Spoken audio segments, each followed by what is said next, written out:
ಸಿದ್ದರಾಮಯ್ಯ ರಾಜೀನಾಮೆ ನೀಡೋದು ಖಚಿತವಾಗುತ್ತಲೇ ಇತ್ತ ಕಡೆ ಲಾಬಿ ಶುರುವಾಗಿದೆ. ಏನಪ್ಪ ಸುದ್ದಿ? ಅಯ್ಯೋ, ಸಿದ್ದರಾಮಯ್ಯನವರು ರಾಜೀನಾಮೆ ಕೊಟ್ಟ ನಂತರ ಇನ್ನೇನೇನು ಮಾಡಬೇಕು ಅಂತ ಲಾಬಿ ಶುರುವಾಗ್ತಾ ಇದೆ. ನೋಡ್ತಾ ಹೋಗೋಣ.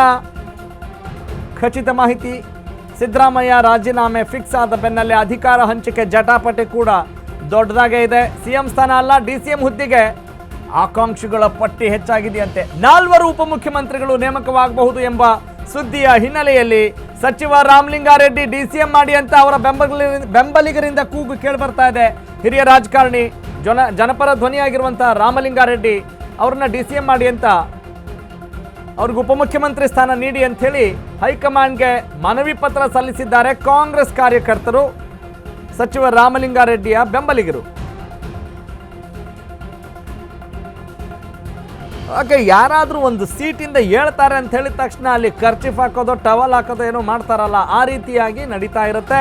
ಹೌದಾ, ಇವರು ಸಿ ಎಂ ಆಗಿಬಿಟ್ರೆ ಅವ್ರ ಒಬ್ಬರ ಕೈಯಲ್ಲೇ ಎಲ್ಲ ಪವರ್ ಆಗಿರುತ್ತೆ, ಪವರ್ಫುಲ್ ಆಗಿರಬೇಕು, ಡಿ ಸಿ ಎಂ ಮಾಡಬೇಕು ಅಂತಲೂ ಇಲ್ಲ. ಆ್ಯಕ್ಚುಲಿ ಮುಖ್ಯಮಂತ್ರಿ ಒಬ್ಬರೇ ಆದರೆ ಎಲ್ಲ ವರ್ಗಗಳಿಗೂ ಕೂಡ, ಎಲ್ಲ ಸಮುದಾಯಗಳಿಗೂ ಕೂಡ ನ್ಯಾಯವನ್ನು ಒದಗಿಸಬೇಕು ಅನ್ನುವ ಒಂದು ನೆಪವಾಗಿರಿಸಿಕೊಂಡು ನಾವು ಯಾಕ್ರಿ ಆಗಬಾರ್ದು, ನಾವು ಆಕಾಂಕ್ಷೆ ಅಲ್ವೇನ್ರಿ? ನೋಡ್ತಾ ಇದ್ದೀರಿ ದೃಶ್ಯದಲ್ಲಿ ಉಪಮುಖ್ಯಮಂತ್ರಿಯಾಗಿ ನೇಮಕ ಮಾಡಬೇಕು ಅನ್ನುವ ಒಂದು ಪೋಸ್ಟರ್ ಓಡಾಡ್ತಾ ಇದೆ.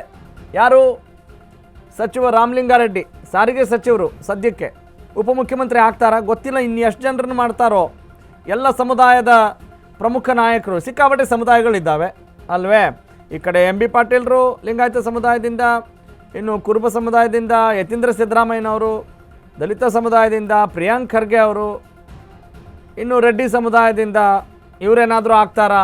ಇನ್ನು ಸತೀಶ್ ರೆಡ್ಡಿ ಅವರು ಕೂಡ ಇದ್ದಾರೆ ರೇಸಲ್ಲಿ. ಅಬ್ಬಬ್ಬಾ, ಅಂದರೆ ಇದನ್ನೇನಾದರೂ ನೀವು ಪ್ರಶ್ನೆ ಕೇಳಿ ಕಾಂಗ್ರೆಸ್ ನಾಯಕರಿಗೆ, ಏನ್ರಿ ಇಷ್ಟೊಂದು ಅಂತ. ಹೌದ್ರಿ, ನಮ್ಮಲ್ಲಿ ನಾಯಕರು ಜಾಸ್ತಿ ಇದ್ದಾರೆ. ಕಾಂಗ್ರೆಸ್ ಅಂದರೆ ಲೀಡರ್ಸ್ಗಳ ಪಕ್ಷ, ಹಂಗಾಗಿ ಅವ್ರಿಗೆ ಆಕಾಂಕ್ಷೆ ಇರುತ್ತೆ, ಅದರಲ್ಲಿ ತಪ್ಪೇನಿದೆ, ನಮ್ಮ ಪಕ್ಷದ ಸಾಮರ್ಥ್ಯ ಅದು ಅಂತ ಸಮರ್ಥಿಸಿಕೊಳ್ಳುವಂಥ ಎಲ್ಲ ಲಕ್ಷಣಗಳು ಕೂಡ ನೀವು ನೋಡಿರ್ತೀರಿ, ಕಂಡಿರ್ತೀರಿ.